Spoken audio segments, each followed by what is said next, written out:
Outras festas que se caen. O Covid-19 levase por diante tamén as festas da Guadalupe de Rianxo. Nun comunicado oficial, a Asociación A Moreniña, encargada xunto co Concello da Organización dos Festexos, informou da decisión. No seu comunicado din que o fan porque non poden garantir a celebración desta festa por varios motivos, entre eles o descoñecemento de cal vai ser a situación da pandemia no mes de setembro e se haberá ou non rebrotes. As restricións impostas polas administracións para poder celebrar as actividades ao aire libre e o feito de non poder evitar as aglomeracións.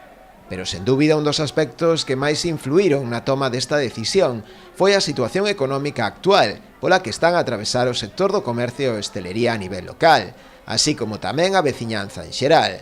Un momento que, segundo eles, non é o máis axeitado para poder andar a pedir a colaboración para as festas.